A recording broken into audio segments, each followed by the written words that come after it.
막 일을 계속 하셔가지고 그게 계속 생각이 나요.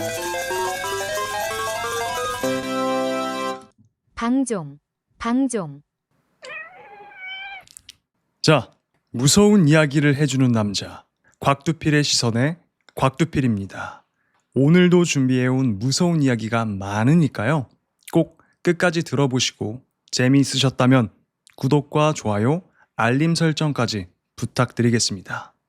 무서운 이야기 시작해 볼게요. 자, 이야기 시작하겠습니다. 제목 자매의 숨바꼭질. 어린 두 자매가 집을 보고 있었습니다. 부모님은 밤 늦게서야 돌아올 예정이었습니다. 할 일도 없고 심심해하던 언니는 집에서 숨바꼭질을 하자고 제안했습니다. 가위바위보에서 진 언니가 술래가 되고 숫자를 세기 시작합니다.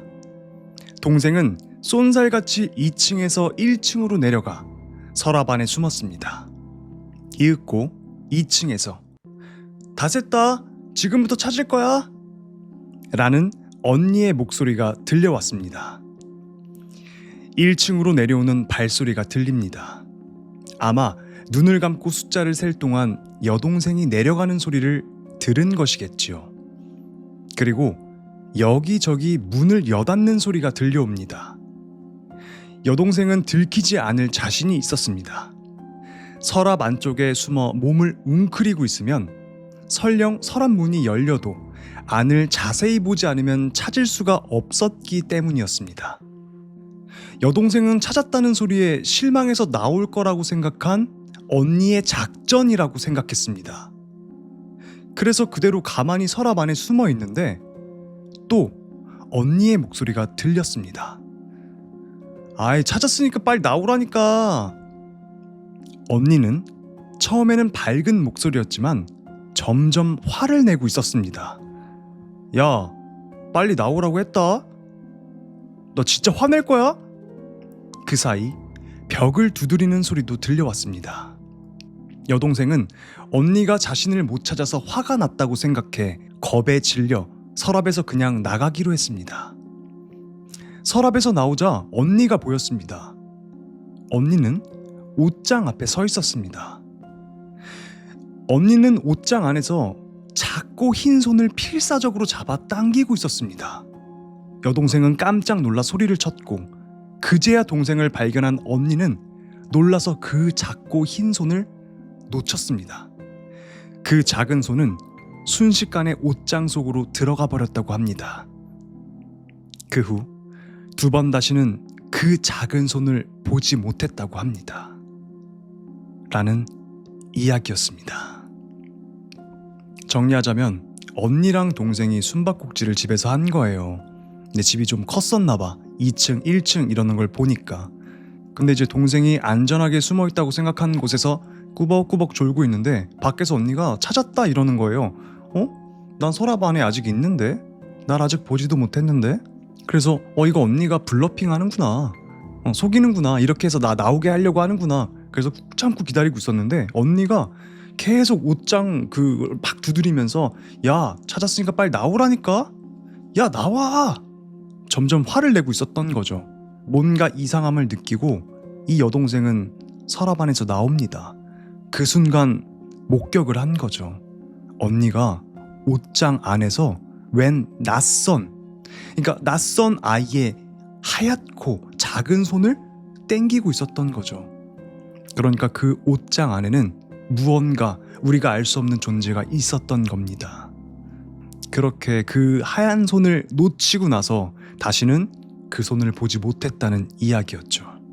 귀신도 놀란 듯 그럴 수도 있겠다. 귀신 옷장에 숨어 있었는데 갑자기 사람이 와가지고 자기 손 땡기면서 야, 나와 이러니까 그랬을 수도 있겠네요. 귀신 입장에서는 뭐야, 여기 무서워.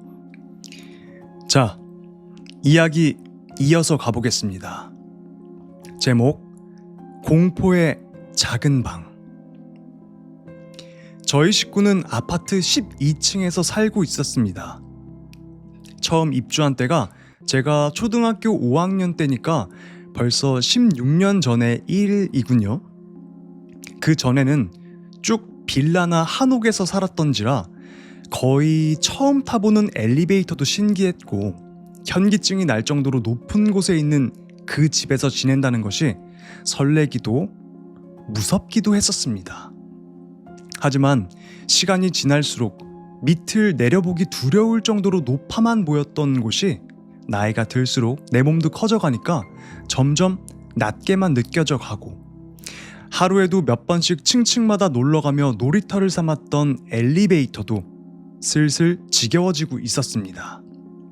하지만 제가 점차 익숙해지던 새 집에서의 생활이 언제부터인지 언니는 점차 두려움을 가지기 시작한다는 것을 알게 되었습니다. 처음부터 부모님께서는 안방을 사용하셨고 저와 언니는 복도 쪽으로 창이 있는 작은 방을 함께 써왔습니다. 창 쪽으로 언니와 제 책상이 나란히 놓여 있고 그 맞은편 벽에 자리한 침대에서 함께 자며 지내왔죠. 하지만 언제부터인가 언니는 그 방에 있는 것을 상당히 싫어하고 아버지가 일 때문에 집에 안 계실 때에는 안방에서 엄마와 함께 자곤 했습니다. 언니 말로는 특별한 이유는 없었지만요. 제가 느끼지 못하는 무언가를 언니가 느꼈던 것 때문일까요? 그러던 어느 날 언니에게 드디어 올 것이 오고 말았습니다. 여름밤에는 복도 쪽에 창을 열고 자면 높은 곳이기 때문에 제법 시원한 바람이 들어오곤 했죠. 여느 때처럼 언니와 저는 침대에 나란히 누워 자고 있었습니다. 자주 있는 일이지만 그날도 언니는 가위에 눌렸는데 지금까지도 언니는 종종 가위에 눌립니다. 하지만 그때쯤부터 대학 졸업 후 얼마 동안은 정말 심하다 싶을 정도로 적어도 하루 걸러 하루는 가위에 눌리더군요. 그래서 그때부터 전 언니와 함께 자는 걸 싫어했죠. 얼마나 심한지 깊이 잠들었다가도 언니 때문에 깬 적이 한두 번이 아니었거든요. 자면서 통곡을 하기도 하고 심지어 어느 날인가에는 자면서 노래를 부르더라고요. 전 솔직히 언니가 더 무서워요. 평소보다 좀 심하게 눌렸었던가 봅니다. 가위를. 무척 힘들게 눈을 뜨기는 했지만 몸을 움직이거나 목소리를 내지는 못하고 한동안 꼼짝없이 천장만 바라보며 덜덜 떨고 있었습니다. 창밖에서 들어오는 달빛으로 점점 어두워 보이지 않던 그 사물들이 구분이 가기 시작했고 그때서야 언니는 제가 옆에서 자고 있다는 생각을 했답니다. 이 땡땡이를 보면 좀 덜 무섭겠지? 라는 생각으로 언니는 움직이지 않는 목을 힘겹게 아주 조금씩 옆으로 돌려 제가 누운 쪽을 향했습니다. 그런데 왜일까요? 그리 크지 않은 침대였건만 저는 침대 멀찍이 누워서 곤히 자고 있었답니다. 그리고 저와 언니 사이에 누군가가 함께 누워 있었습니다. 지금까지도 선명히 기억나는 그 얼굴. 갸름한 얼굴에 단발머리를 한 그 여자는 언니를 향해 옆으로 누워 언니와 얼굴을 마주보고 있었습니다. 그때 언니는 어떤 심정이었을까요? 솔직히 저로서는 상상조차 할 수 없는 일이지만 정말 불쌍할 따름입니다. 언니는 그 순간 움직일 수도 소리를 내어 제 이름을 부를 수도 없었다고 합니다. 온몸이 굳어 그 여자와 눈을 마주한 채 서로 마주보며 얼마나 오랫동안 그렇게 있었는지 모른다는군요. 그러다 어느 순간 언니는 정신을 잃듯이 다시 잠에 들었습니다. 그 후로도 언니는 그 방에서 지내며 크고 작은 공포를 경험하게 됩니다. 집에 혼자 있을 때도, 그 방 책상에 앉아 공부하고 있을 때도, 거실을 누군가 걸어다니는 소리를 듣는가 하면 복도로 난 창문으로 밤마다 가끔씩 보이는 창밖의 검은 그림자. 결국 보다 못한 엄마께서 안방을 언니에게 내주시고 말았습니다. 저희 엄마도 저와 언니가 무서워할까봐 말씀을 하지 않으시다가 저와 언니 모두 그 방을 사용하지 않게 된 후에야 이런 말씀을 하시더군요. 그 방에 있을 때면 뭐랄까 말로 표현하기는 힘들지만 소름이 돋는 아주 불쾌한 느낌을 가끔 느끼셨다고 합니다. 여튼 그 후로 언니는 엄마와 함께 안방을 차지하게 되었고 졸지의 아버지는 그때부터 독수공방 신세가 되셨죠. 10년이 넘은 지금까지도 엄마는 언니가 편히 잘 수 있도록 항상 언니와 함께 주무십니다. 라는 이야기였습니다. 어쨌든 이 작은 방에서 그런 말도 안 되는 경험들을 하고 나서 얼마나 무서웠겠어요. 그게 계속 되니까 어머니가 안방을 같이 쓰게 된 거고 자연스럽게 이제 아버지가 딸들이랑 같이 잘 수가 없으니까 쫓겨나신 거죠. 아버지 입장에선 이게 가장 공포스러운 이야기였겠네요. 혼자 있을 때 귀신을 본 게 아니라 잠들었는데 그리고 분명 옆에 누군가가 있었는데 가위가 눌린 거예요. 지금 너무 무섭지만 동생 쪽을 바라보면은 이 무서움이 좀 덜하겠지? 라는 생각으로 동생 쪽을 힘겹게 가위 눌린 상태에서 고개를 이렇게 하면서 돌렸는데 동생과 나 사이에 누군가가 누워있던 거야. 근데 그 누군가가 언니를 바라보고 있었던 거죠. 그러니까 마주본 상태에서 계속 가위가 눌려 있었던 거예요. 얼마나 무서웠을까요? 다음으로 들려드릴 무서운 이야기는 저희 카페에 직접 실화를 올려주신 채팅하는 고양이님이 올려주신 글입니다. 바로 시작해 보겠습니다. 자, 다음 이야기입니다. 제목: 친구가 반지하 방에서 겪은 실화 이야기. 안녕하세요. 이번 이야기는 제 친구가 겪은 이야기입니다. 때는 군대를 전역하고 살다가 제 친구 아버님이 알코올 중독으로 간암 판정을 받으셔서 사망을 하시고 그 후 시간이 흘러 어머니마저 교통사고로 명을 달리하셨습니다. 그때 친구는 무직이었는데 친구는 동생과 같이 살고 있었어요. 하지만 직장을 구하기 위해 알아보던 중 은평구 쪽에 취직이 됐거든요. 그래서 이사를 하는데 동생과는 자연스럽게 찢어지게 되었습니다. 동생도 뭐 자기만의 길을 가려고 생각했겠죠. 어머님의 장례에서 친척들의 도움을 받아 장례를 치르고 약간의 생활비 그리고 부조금으로 은평구 쪽의 작은 반지하 월세 단칸방을 얻게 되어 살게 됩니다. 초반에는 힘들었지만 일단 직장이 있기 때문에 벌어먹으며 살아가는데 직장 자체는 몸은 힘들지만 보수는 꽤 괜찮은 직장이었어요. 그러면서 생활을 이어나가고 있었는데 가구나 이런 것들 준비하려면 꽤 돈이 들잖아요. 마침 집주인 아주머니가 뭐 필요한 거 없냐고 월세 낼 때마다 물어보시는 겁니다. 친구는 처음에는 괜찮아요. 괜찮습니다. 라고 말을 했지만 사람이 살다 보면 필요한 것들이 생기기 마련이죠. 서랍에 옷가지 같은 걸 정리해놨는데 이게 여간 불편하거든요. 그러던 와중 집에 싱크대가 고장이 나버린 겁니다. 그래서 집주인에게 말을 하니 오늘은 늦었으니 내일 토요일이지 내일 한번 같이 가서 보자 라고 말씀을 하셨습니다. 그래서 다음날 싱크대를 보고 당일 수리업자를 불러 수리를 했습니다. 수리를 하는 동안 집주인 아주머니가 방 안을 둘러보셨대요. 그러면서 아이고 총각 장롱이 없네. 우리 집에 안 쓰는 장롱 있는데 하나 줄까? 마침 하나 있으면 좋겠다 생각하던 찰나였기에 뭐 주시면 감사하죠.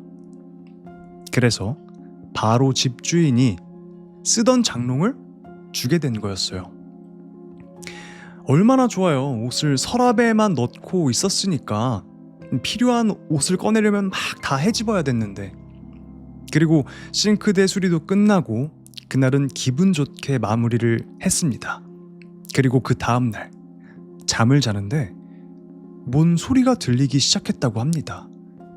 친구는 그 당시에는 별 대수롭지 않게 생각하고 그냥저냥 지나쳤어요.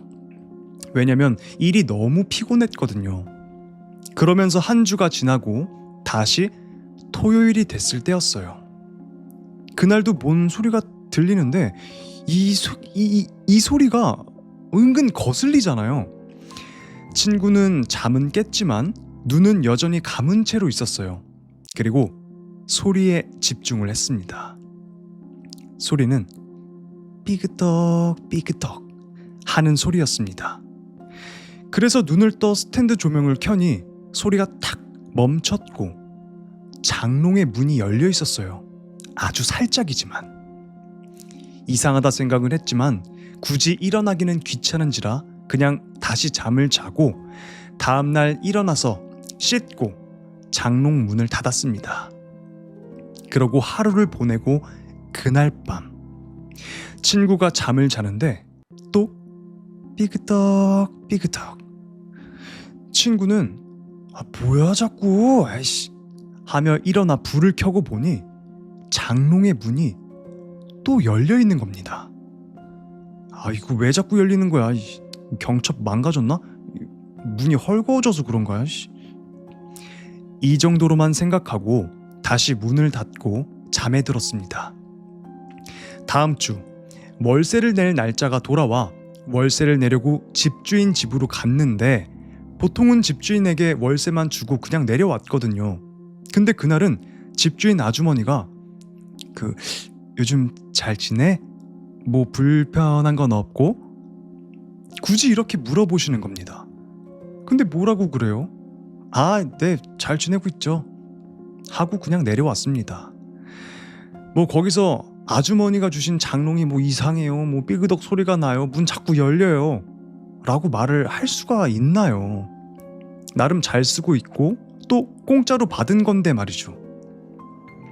그 주 토요일 제가 그 당시 일 때문에 그 근방에 갈 일이 있었는데 간 김에 점심이라도 같이 먹고 얼굴도 볼 겸 겸사겸사 낮에 한번 만났습니다. 야, 이사한데 괜찮아? 지낼만 하냐? 그래도 너 기반 잡아서 다행이다. 뭐 이런 이야기들을 하며 식사를 했습니다. 친구가 뭐 그렇지. 야, 근데 가끔 밤에 장롱에서 이상한 소리 들리고 장롱문이 막 혼자 열려있더라. 뭐 그것 빼면 문제 없어.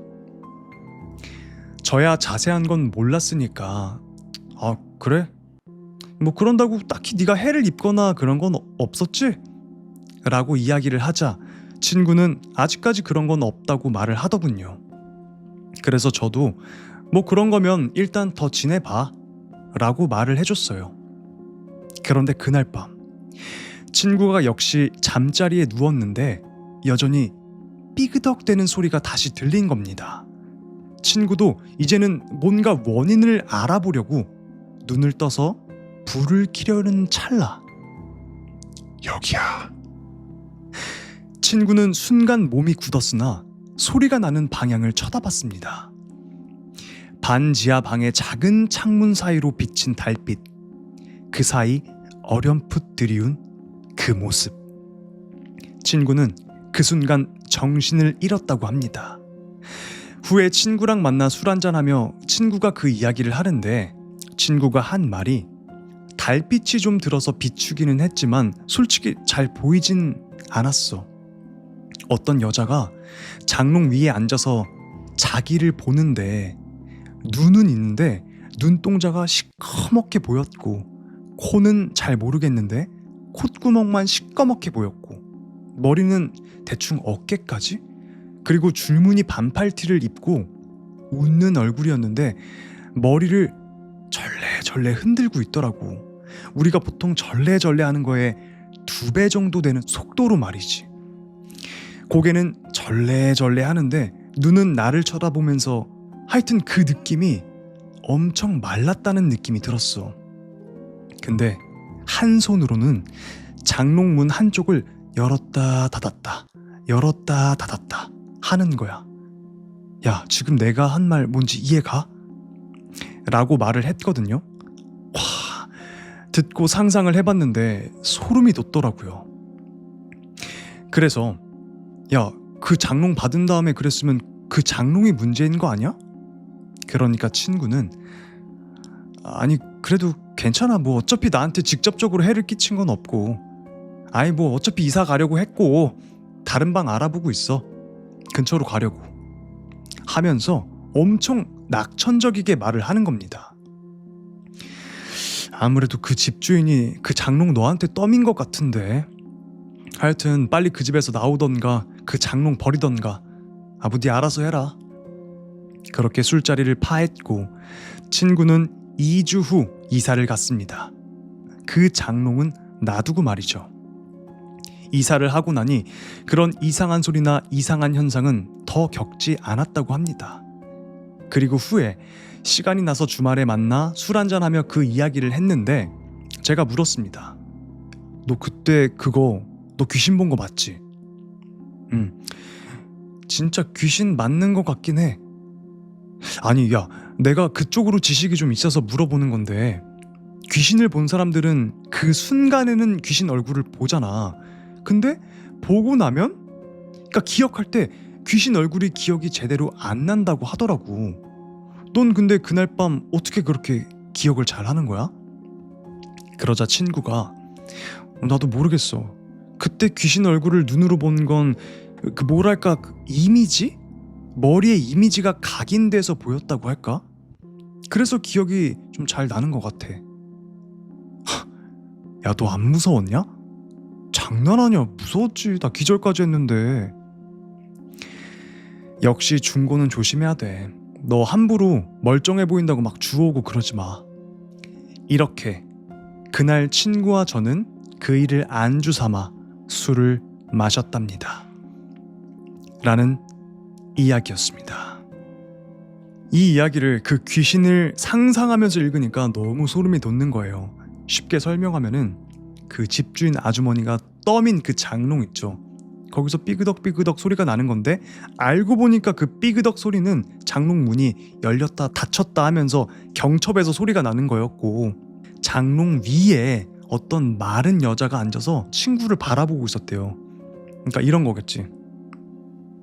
이거보다 더 빠르게 절레절레 하면서 한 손으로는 장롱문을 닫았다 열었다 닫았다 열었다. 상상하니까 너무 무서운 거야. 여기서도 나오지만 함부로 중고 가구, 특히 장롱, 의자 이런 거 받아오는 게 아니라고 합니다. 아무리 봐도 그 주인이 떠넘긴 거 맞는 것 같아요. 그쵸? 직장 일이 너무 피곤해서 덜 공포스러웠던 것도 있는 듯 합니다. 맞아요. 정말 피곤하면은 귀신이고 뭐고 잠을 자게 돼요. 그러니까 이 친구분도 너무 몸이 힘들어가지고 덜 공포스러웠지만 얼마나 무서웠으면 기절까지 하셨겠어요. 진짜 무서운 사연이었습니다. 이게 실화입니다. 이야기는 계속됩니다. 자, 다음 이야기입니다. 제목: 산속에서 할머니가 도와준 이야기. A의 아버지는 어릴 때부터 동네에서 개차반으로 유명한 사람이었대요. 아기 땐 말썽을 피우는 걸로 유명하고, 머리 커서는 술, 담배, 여자를 좋아해서 사고 치는 걸로 유명하고, 그냥 생 양아치 이야기를 생각하시면 될 듯합니다. 근데 이 집안이 졸부 집안이라 동네 사람들이 어떻게 하질 못했대요. 그 왜 시골에 하나씩 있는 못된 유지 집안, 딱 그런 집이었죠. A의 아버지가 술, 담배, 여자를 한참 좋아할 시절에 같이 어울리는 동네 양아치 친구들이랑 학교 땡땡이를 치고 산에 있는 절에를 갔대요. 부처님을 뵈러 갔느냐? 절대 아니죠. 주지스님 속 터져 보라고 삼겹살이며 소주를 잔뜩 챙겨 올라갔다고 합니다. 그렇게 고기랑 술 잔뜩 먹고 취해갖고 절에 있는 마루에서 엎어져가지고 자고 있었는데, 산속 절은 밤이 되면 춥잖아요? 아무리 여름이더라도요. 그래서 다들 추워서 깼는데 산 밑으로 내려가기는 너무 깜깜하고, 친구 중 하나가 부처님 모시고 있는 방 문짝을 부수다시피 탁 해가지고 거길 들어가서 누웠대요. 거기를 대웅전이라고 하는 거 맞나요? 절에 가보신 분들 아시겠지만 절을 하라고 방석도 있고 그러잖아요. 그래서 그 양아치 집단은 그 방석을 깔고 덮고 하면서 다시 자려고 하는데 친구 중 한 놈이 갑자기 벌떡 일어나더니 산속으로 막 걸어 들어가더래요. 엄청나게 빠른 걸음으로. 그러니까 절대 술 취해서 그렇게 걸을 수가 없었는데, 야, 저 새끼 미쳤나 봐. 갑자기 왜 저래? 야, 그냥 냅둬 하려고 했는데 술에도 취했고 저대로 산에 들어가면 분명히 다칠 것 같아서 다 같이 그 친구 사지를 꽉 잡고 있는데 몸을 벌벌 떨면서 막 침도 질질 흘리고 머리를 사방팔방 막 흔들더래요. 그때는 이게 귀신 들린 건지 뭔지도 모르고 무섭다는 생각도 안 들더래요. 너무 놀라서. 지금처럼 핸드폰이라도 다들 쓰는 시대면 모르겠는데 저한테 이 얘기를 해준 사람이나 그 사람 친척 나이를 가늠해보면 그것도 아니었고, 근데 갑자기 주지스님이 벌컥 들어오더니 이 쌍놈의 것들! 하고 고함을 치는데 마치 호랑이의 소리인 줄 알았다고 합니다. 그리고선 부처님 앞에 앉아서 목탁을 두드리면서 막 불경을 외우시는데 그 친구의 발작이 잦아들더랍니다. 불경을 다 외우시고는 그 친구한테 와서 머리에 손 한번 올려보더니 차고 있던 염주를 주면서 차라고 하시더래요. 친구는 정신을 좀 차렸는지 앉아서 울기 시작하는데 머리가 너무 아프다고, 머리가 너무 아파서 눈물이 난다고, 제발 살려달라고. 근데 스님이 말씀을 하셨어요. 차라리 노발대발 화를 내시면 속이라도 편할 텐데 너무 냉정하고 차분하게, 자신을 화나게 하려고 술 먹고 고기 먹은 거는 자기만 참으면 된다. 근데 부처님 계신 데에서 추태라는 추태는 다 부려놓고 나한테 살려달라고 하면 어쩌냐, 이러시더래요. 같이 있던 친구들은 날이 밝으면 내려가서 두통약을 먹자 이렇게 달래고 있는데 이건 약을 먹어서 될 게 아니다, 너무 아프다, 아파서 죽을 것 같다, 살려달라고 살려달라고 계속 울부짖으니까 스님이 한숨 한번 쉬시고 잠깐만 기다려보라고 하시더래요. 너는 내가 어떻게 할 수도 없겠다. 아파도 잠깐만 참고 기다리거라. 이렇게 말씀하시고 1시간쯤 있다가 어떤 할머니랑 같이 오셨대요. 근데 그 할머니가 들어오시자마자 에그머니다, 이게 뭐야, 당장 다 밖으로 나가! 그래서 다들 밖으로 나왔대요. 나오자마자 할머니가 팥이며 소금이며 막 뿌리는데 맞을 때마다 엄청 따끔따끔 아프더래요. 그땐 그 할머니가 그 팥이랑 소금을 세게 뿌려대서 아픈 건 줄 알았는데 나중에 얘기를 들어보니 귀신이 소금이랑 팥은 싫어해서 귀신이 들린 상태에서 소금이나 팥을 맞으면 그렇게 따끔따끔한 거라고. 그렇게 소금과 팥을 막 뿌리시더니 그 할머니가 머리 아프다고 난리치던 애한테 가서 눈을 똑바로 탁 쳐다보더래요. 다른 놈들은 내가 다 도와줘도 되는데 넌 안 되겠다.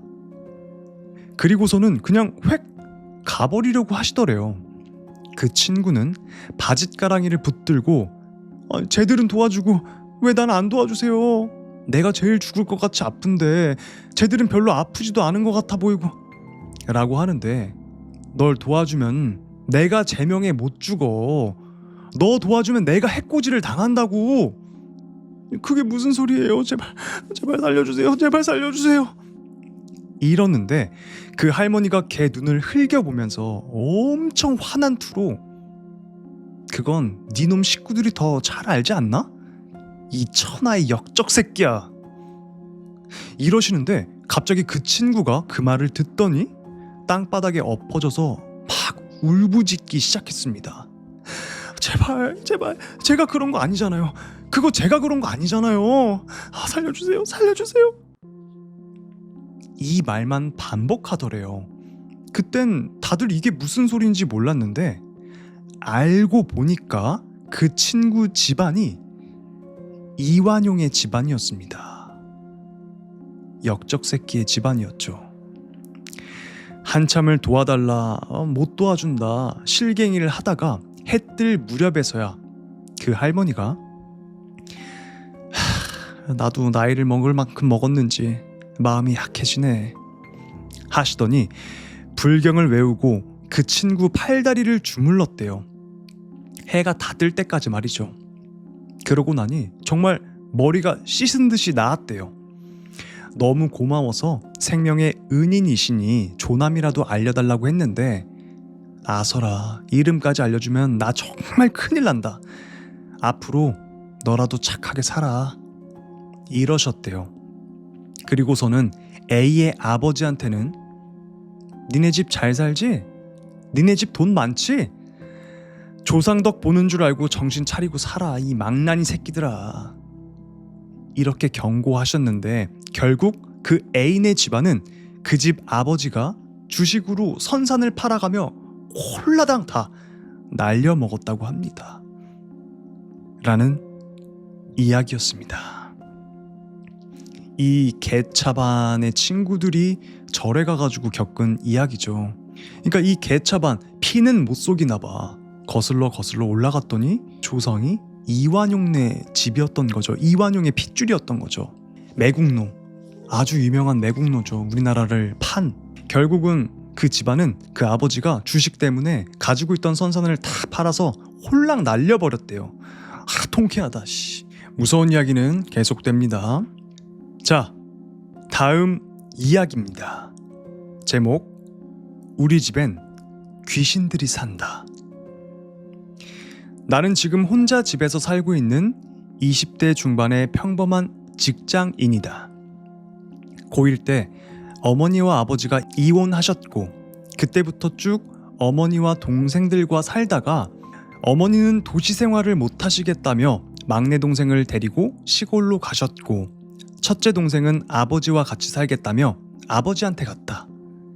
그래서 현재 이 집에는 나 혼자 남게 되었고 1년 전부터 본격적인 자취 생활을 시작하게 되었다.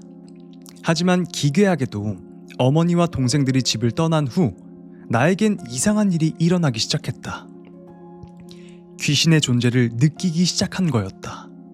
일단 첫 번째 경험으로 한 번은 집에 친구를 데려와서 술판을 벌이고 친구가 우리 집에서 자고 갔던 날이었는데 술을 마시고 피곤해서 큰 방에 누워서 친구랑 자고 있는 도중 뭔가 불쾌하고 알 수 없는 기분에 잠에서 깬 나는 너무나도 당황스러웠다. 내가 누워있는 자리에서 나의 발 쪽 방향에 창문이 하나 있었는데 거기서 어떤 후줄근하게 옷을 차려입은 고생을 많이 한 얼굴로 보이는 약 40대 중반 아저씨가 무표정으로 창문과 벽을 관통해서 방으로 쓱 하고 들어오더니 누워있는 나의 오른팔을 밟고 가는 것이었다. 아프진 않았지만 밟히는 느낌이 너무나도 생생했다. 나는 별로 공포라는 감정에 약간 무딘 편이어서 그 당시 두려움에 질리진 않은 채 그냥 바로 다시 잠에 빠져들었지만 아침에 일어나자마자 많은 생각을 하게 되었다. 어제 그거 뭐였지? 내가 본 거 귀신 아니야? 이 경험담을 잠에서 깬 친구에게 이야기해주니 친구가 무섭게 하지 말라고 하는 것이었다. 안 그래도 친구도 자다가 잠시 잠이 깬 적이 있었는데 바로 친구 옆에서 누워서 자고 있던 내가 자면서 누구랑 대화를 막 하고 있다는 것이었다. 안 그래도 친구는 내가 잠꼬대하는 걸 보고 소름 끼쳐야 했는데 아침에 자고 일어나니 내가 자다가 귀신을 본 이야기를 해줬으니 얼마나 소름이 끼쳤을까요? 일단 이날 귀신 본 건 그냥 흐지부지 넘어갔지만 이건 시작에 불과했습니다. 이 일이 있은 지 며칠 후 한 번은 밤에 불을 끄고 이불을 머리 맛 끝까지 뒤집어 쓰고 자고 있다가 새벽에 잠에서 깬 나는 또다시 당황하게 되었습니다. 이불 때문에 보이진 않았지만 제 바로 옆에 누군가가 서서 나를 내려다보고 있던 것이었죠. 순간 전 다리를 들어서 누군지 모를 이 존재의 발을 밟아버렸고 이 정체불명의 존재는 밟힌 발을 쓱 하고 빼더니 한순간에 사라지는 것이었어요. 별일 아니라 생각한 저는 또다시 잠에 빠져들었고 그 다음날 일어나서 아무 일 없다는 듯이 일과를 시작하였습니다. 제가 이렇게 아무렇지도 않게 이 일을 넘긴 건 일단 제가 잠결의 경험에서 공포란 감정에 무뎠던 것도 있겠지만 무엇보다 이 존재에게서 악의 같은 걸 느낄 수가 없었어요. 마치 그냥 나를 지켜보고 관찰하는 듯한 그런 느낌이랄까? 이 일이 있은 뒤 약 몇 주 후 어느 때와 다름없이 역시 밤에 잠을 자고 있었던 도중 새벽에 잠깐 잠에서 깨었습니다. 다시 잠에 빠져들기 위해 옆으로 누운 뒤 잠을 청하고 있었는데 갑자기 제 뒤에서 더 이상 못 참겠다 라는 말이 들리더니 누군가가 저를 뒤에서 덮치는 것이었어요. 이놈은 저를 약 2초 정도 범하다가 사라졌고 잠에 다시 빠져들고 있었던 저는 깜짝 놀라 정신이 번쩍 든 채로 10분 정도를 누워 있었습니다. 그리고 조용히 일어나서 불을 켜고 다시 잠에 빠져들었죠. 이날 이후로 전 슬슬 진지하게 생각하기 시작했습니다. 제가 이때까지 봐온 이 정체들에 대해서 이사를 갈까 생각도 한번 해봤지만 자취생활을 시작한 지 얼마 되지 않았었고 직장일에 한참 찌들려 있던 저에게 혼자서 이사를 추진할 역량도 없었기 때문에 그냥 여기서 계속 살기로 했어요. 이 녀석들, 이 나에게 못살게 군다거나 그러는 것 같지는 않았으니까요. 이날 이후로 불을 켜고 자고 있다가 잠에서 깨니 스타일리시하게 차려입은 제 나이 또래로 보이는 녀석이 저를 바라보다가 제가 눈을 한번 깜빡이자 갑자기 사라져버린 일. 꿈속에서 화장실에서 제가 거울을 보고 있었는데 제 뒤에 누군가가 서 있어서 돌아봤더니 하얀 소복을 입은 채로 얼굴에 화장기가 있는 귀엽고 예쁜 여자애가 미소를 씩 지으며 바로 제 등 뒤에 서 있던 걸 보고 깜짝 놀라서 발로 차버렸던 일. 불을 끄고 자다가 고개를 들어 나도 모르게 발밑을 봤는데 뒤에서 광채가 나면서 얼굴 형상이 보이지 않고 옛날 한복을 입은 할아버지께서 정자세로 앉아서 날 바라보고 있던 일. 그런 일들이 있었지만 공포에 비교적 무덤덤했던 저에게 처음으로 귀신에 대한 공포를 느끼게 해준 경험이 있었습니다. 이 경험 역시 밤에 자다가 일어났던 일입니다. 여느 때와 다름없이 이불을 뒤집어 쓴 채로 잠을 자던 중 잠결에 어떤 누군가가 제 옆에 서 있는 것을 문득 느끼게 됐어요. 왠지 느낌이 내가 예전에 발을 밟았던 그 존재 같은데? 그리고 이번에는 이 존재가 발로 제 다리를 툭툭 치는 것이었어요. 저 역시 잠결에 욕을 하며 다시 다리를 들어 이 존재의 발을 팍 밟았는데 갑자기 어떤 강한 기운이 저를 꽉 올가매기 시작했습니다. 마치 가위 눌릴 때의 그 느낌? 이불을 뒤집어 쓰고 있었는데도 몸으로 느낄 정도로 엄청난 적개심과 사리를 품은 채 이 존재는 제 얼굴 앞으로 얼굴을 확 들이민 뒤 절 노려보고 있었어요. 이 존재의 얼굴과 제 얼굴 사이엔 단지 얇은 이불 하나가 있을 뿐. 순간 엄청난 공포에 사로잡힌 저는 내가 죽을 수도 있겠다 라는 생각에 본능적으로 저도 모르게 믿지도 않는 불경을 외우기 시작했습니다. 나무아미타불 간센보살, 나무아미타불 간센보살, 나무아미타불 간센보살. 신기하게도 제가 불경을 외우자 제 몸을 올가매던 기운이 순식간에 사라지기 시작했습니다. 그리고 이 알 수 없는 존재도 곧바로 사라졌죠.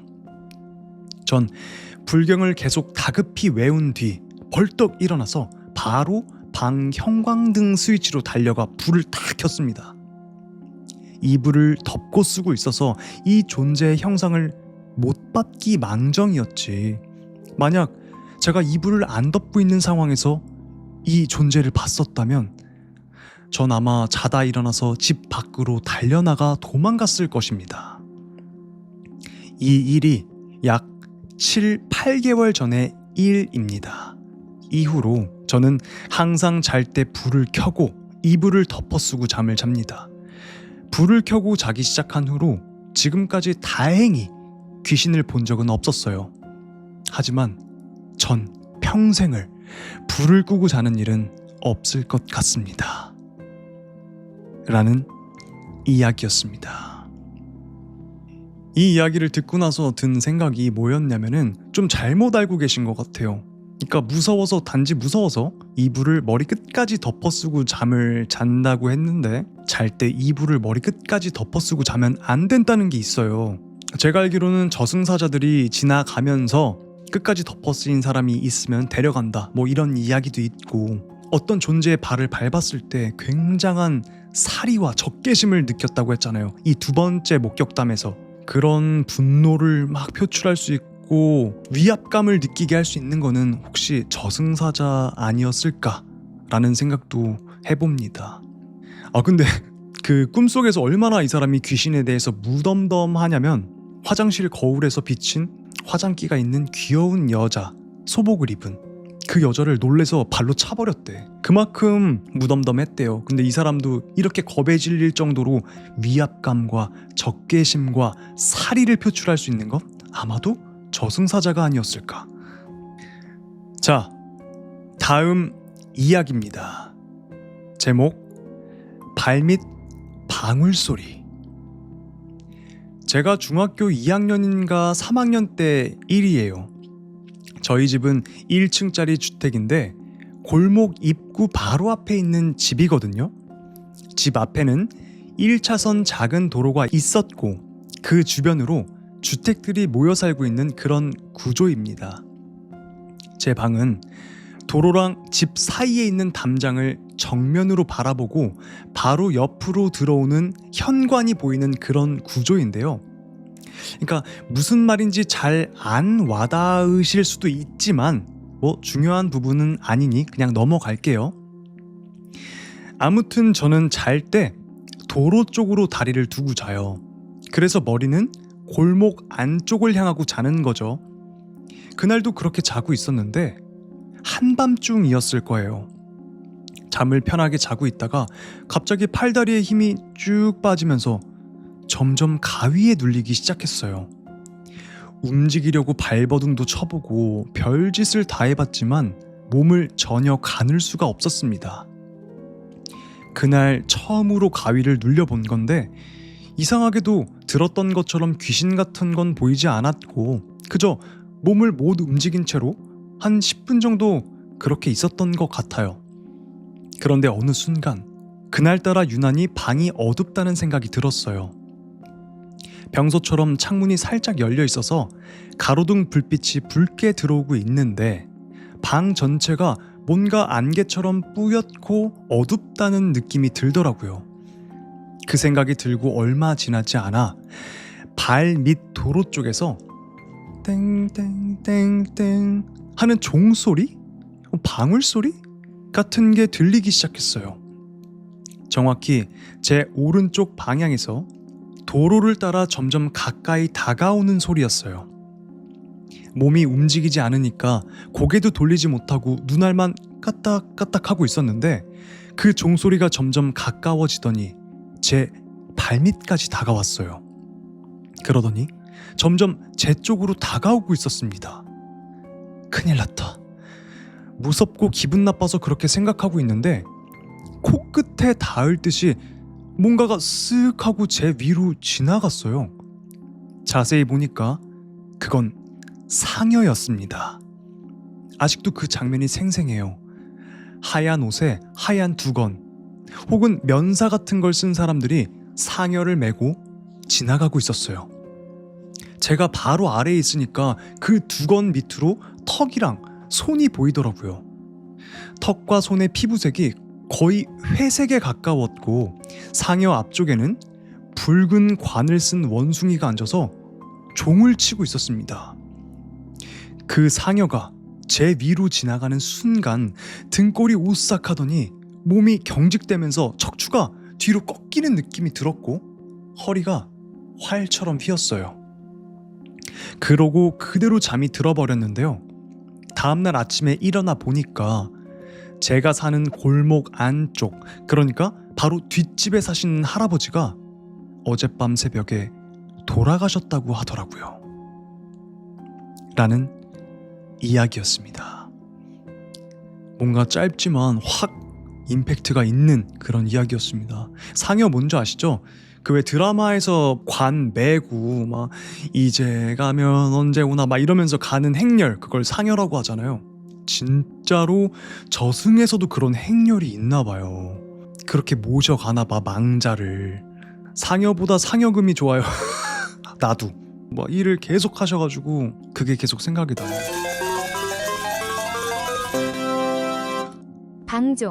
방종, 이거 룰렛 돌리는 거 진짜 5%인가의 확률로 제가 방종을 해놨거든요.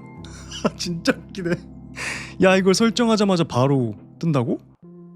이야기 계속됩니다. 자, 다음 이야기입니다. 제목: 무서운 여자친구. 이 이야기는 한 다리 건너 아는 지인의 이야기입니다. 예전 아주 오래전에 사귀던 여자친구가 있었어. 그 애는 대학교에서도 정말 인기가 많을 정도로 미모가 상당했지. 퀸카였어. 지나가던 사람들도 한 번씩 뒤돌아볼 정도의 미인이었지. 그런데 내가 그런 여자랑 사귄다는 게 정말 그 당시에는 믿기지 않았고 너무 기분이 좋고 그냥 마냥 행복했었어. 하지만 여자친구가 딱 하나 수상한 점이 하나 있는 거야. 특정 시간에 항상 전화를 안 받았어. 나는 불안하고 화가 나서 이거 바람 피는 건 아닌가 해서 하루는 여자친구의 자취방을 무작정 쳐들어가듯이 가봤어. 문 앞에서 전화를 하니까 문 안에서 zzz 하는 폰의 진동 소리만 들리는 거야. 곧바로 도어락 비밀번호를 막 누르고 집 안으로 들어갔어. 근데 여자친구가 기이한 자세로 눈을 까뒤집고 그렇게 서 있는 게 보이는 거야.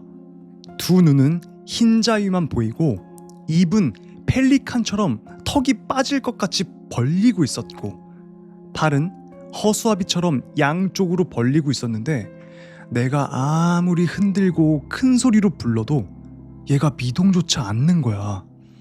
마치 배터리가 나간 전자제품처럼 말이지.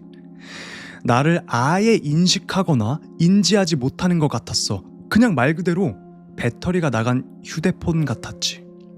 나는 그 기괴한 모습에 도망치듯 방을 빠져나왔어. 놀란 마음을 진정시키고 있는데 정확히 2시간 뒤에 그 여자친구에게서 전화가 걸려왔어. 그런데 좀 전에 본 그 기괴한 모습이 생각나서 도저히 그 무서워서 전화를 받지 못하겠는 거야. 그 뒤로 계속 여자친구를 피했어. 그리고 며칠 동안 연락도 안 하고 나는 다시 일상으로 돌아갔는데 어느 날 늦은 밤에 여자친구한테 문자 한 통이 오더라고.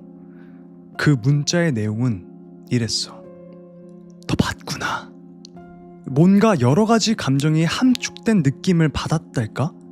봤구나라는 말에서 뭔가 스릴러 영화의 살인마가 떠오른 건 왜였을까? 그 뒤로 그 여자와는 더 이상 볼 일도 없었지만 나는 나중에 그녀의 지인을 통해 그녀가 악마를 숭배하는 사이비 종교의 광신도라는 걸 알게 되었어. 그리고 한 가지 무서운 사실을 알게 되었어.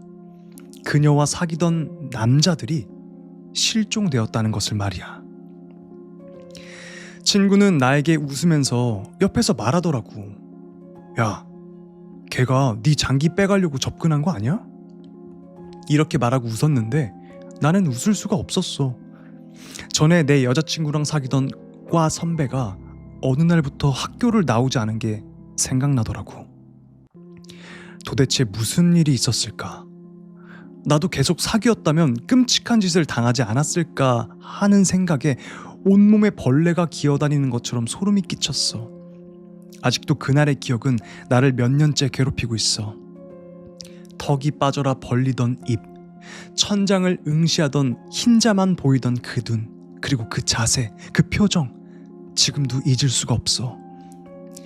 여자친구와 자주 가던 음식점, 카페, 술집 모두 멀리하고 자취방도 먼 곳으로 옮겼지만 학교에서라도 마주치면 어떡하나 심장이 두근거렸지. 그런데 이상하게도 그 뒤로 여자친구를 학교에서 본 적은 졸업할 때까지도 단 한 번이 없었어. 중간에 궁금해서 알아보려고 했지만 왠지 그러면 안 될 것 같았어. 왜 그런 거 있잖아. 경찰이 한 사건을 파다가 죽임을 당하는 그런 스토리. 나라고 그렇게 되지 말란 법이 없잖아. 그냥 잊으려고 노력했고 잊어가는 중인데 도대체 그 애는 왜 그때 방에서 그 표정과 그 자세로 있었던 걸까? 그게 무슨 의식 같은 거였을까? 아직도 알 수가 없어. 답답하지만 더 파내고 싶지도 않아. 라는 이야기였습니다. 여러분 상상이 가세요? 지금 말로 설명을 했는데 여자친구가 너무너무 예뻤던 거지. 진짜 퀸카 그 자체였대요. 지나가는 사람들이 다 한 번씩 둘러볼 정도로. 근데 얘가 딱 하나 이상한 점이 있던 거죠. 특정 시간에 전화를 안 받아, 연락이 안 돼. 당연히 남자친구 입장에서 얘 수상하다. 그리고 먼저 떠오른 생각이 뭐였을까요? 이렇게 이쁘니까 바람을 피고 있을 수도 있겠다 라는 생각에 무작정 그 자취방까지 갔대잖아요.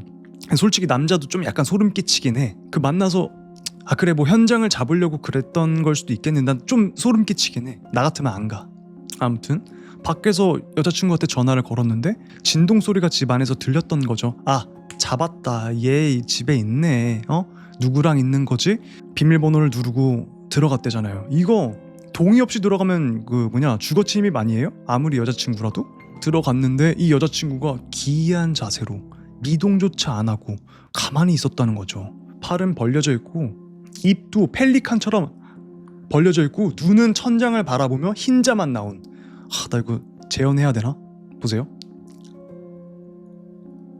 이거 스크린샷 찍히면 어떡하지? 그러니까 이런 자세로 여자친구를 막 흔들어서 이름도 불러보고 했지만 얘가 인지를 못하고 그냥 방전된 것처럼 기계마냥 이렇게 있었다는 거예요.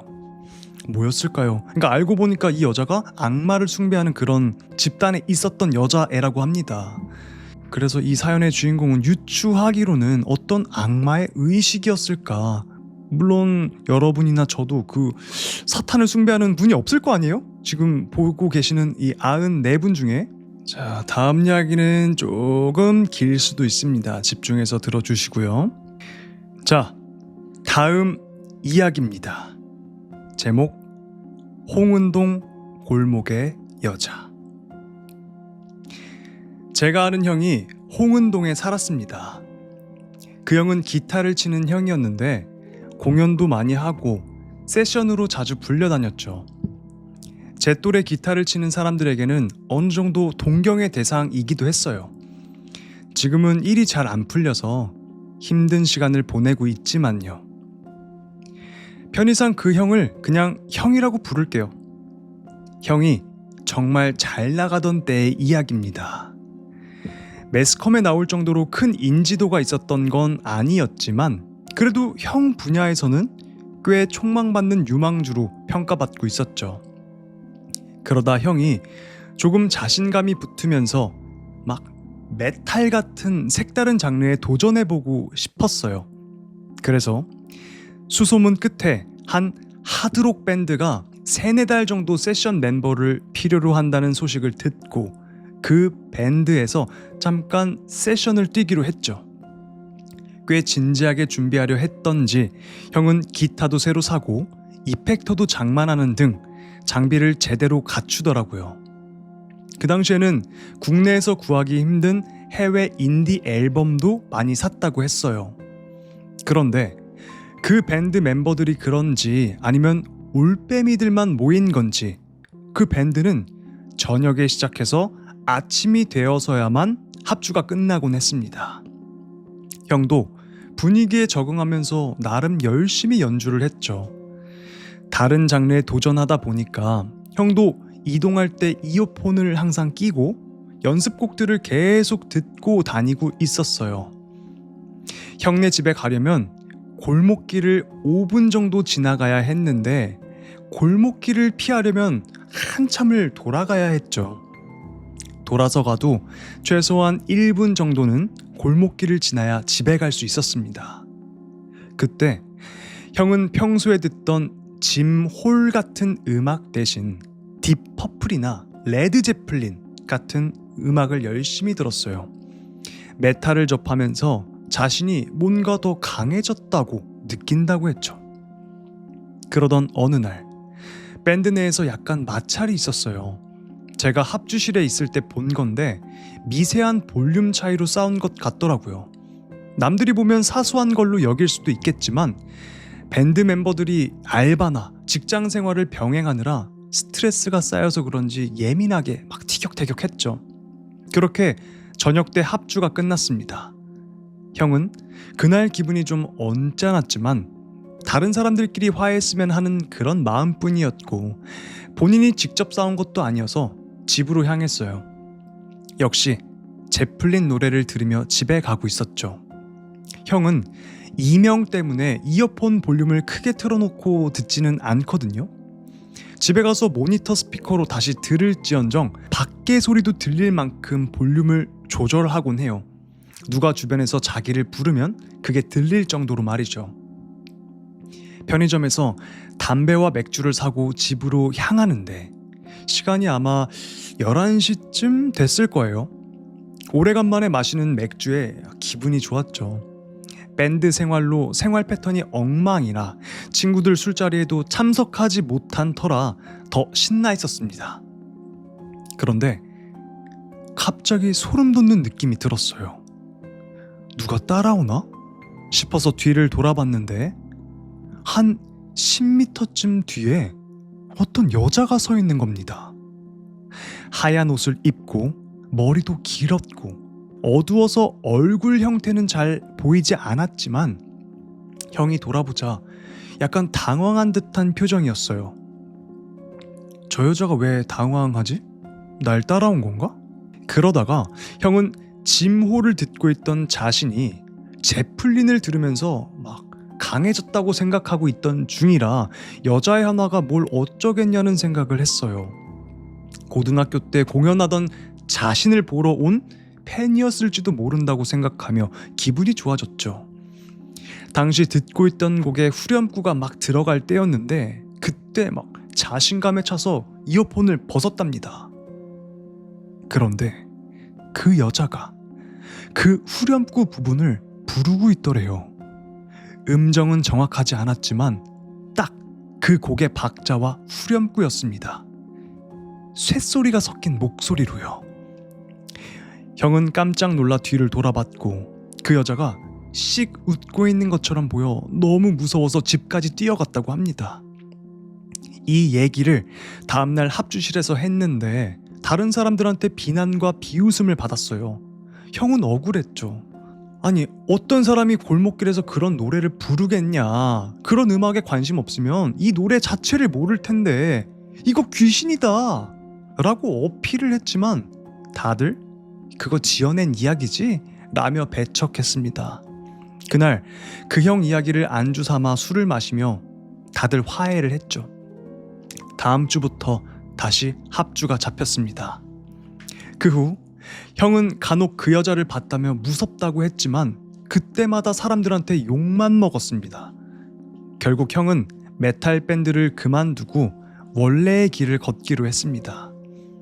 새로운 장르에 도전하다 보니 스트레스가 쌓여서 그런 귀신도 본 게 아닌가 싶어서 다시 원래의 취향대로 짐호를 들으며 재즈 연주자로 돌아갔죠. 시간이 흘러 제가 고등학교를 졸업하고 여자친구와 헤어지고는 엉망으로 지내던 시기가 왔습니다. 형이 따뜻한 마음으로 저를 위로해 주려고 술을 사주겠다며 불러냈는데 제 상태가 의외로 멀쩡하자 이놈이 이거 헤어져서 그러는 게 아니라 원래 이런 놈인가 싶었는지 술을 사주다 말고 그냥 가버렸어요. 여담이지만 결국 그날 술값은 제가 냈습니다. 아무튼 본론으로 들어가서 그날도 11시쯤 늦은 저녁이 되었는데 형은 그 노래를 부르는 귀신을 종종 봤던 터라 최대한 그 골목길을 피해서 돌아서 가기로 했습니다. 저한테 전화를 했다가는 그냥 욕만 먹을 것 같아서 그냥 노래나 듣고 골목길 앞에서 심호흡을 한번 크게 한 뒤 들어갔죠. 고작 1분? 어쩌면 1분도 안 되는 시간 형은 그래 뭐 어차피 눈앞에 집이 보이는데 뭐 귀신이 나와봐야 뭘 하겠어 하며 이어폰에서 흘러나오는 짐 홀의 재즈 음악을 들으며 피곤함을 느꼈습니다.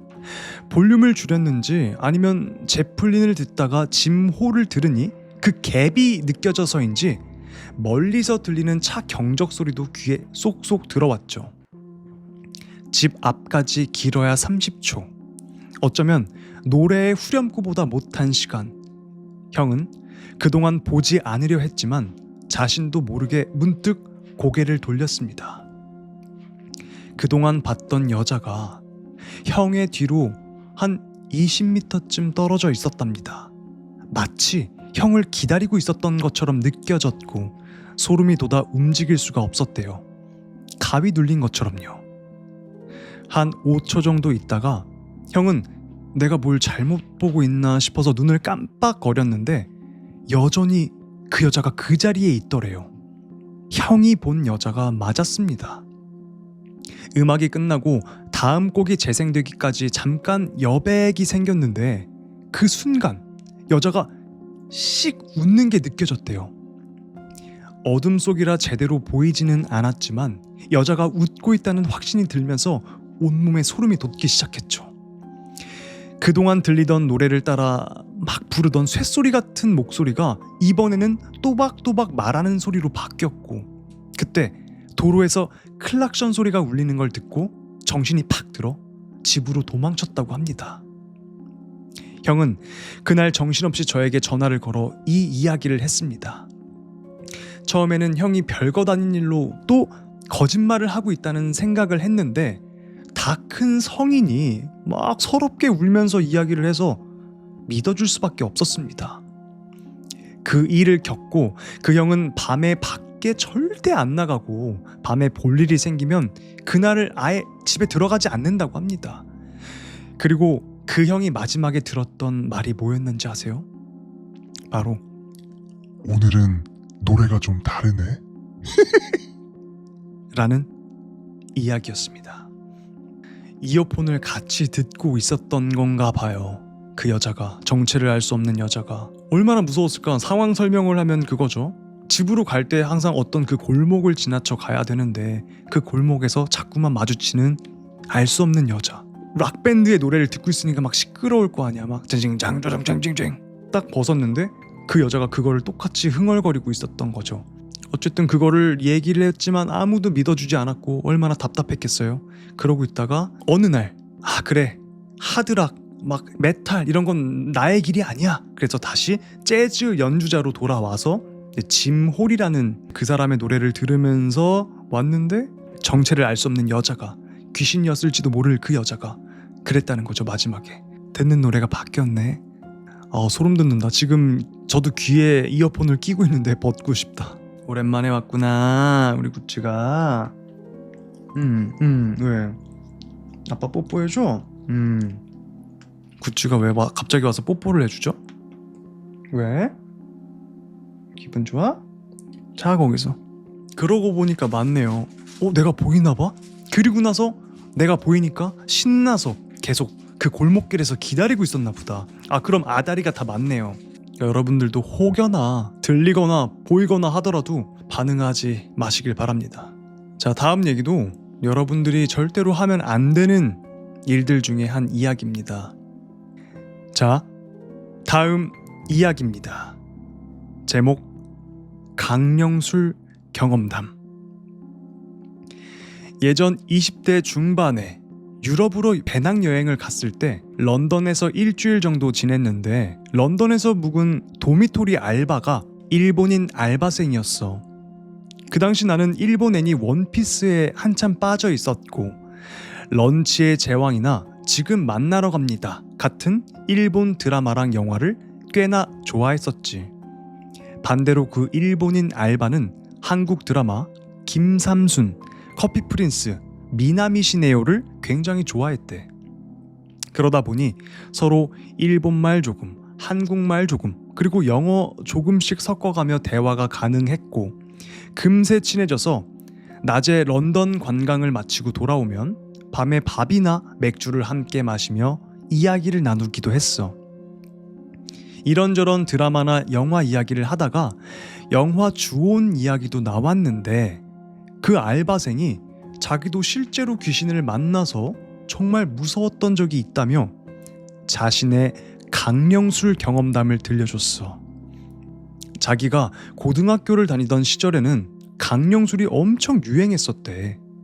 정말 거짓말이 아니라 10명 중에 7명은 다 한 번쯤 강령술을 해봤을 정도라고 말이지.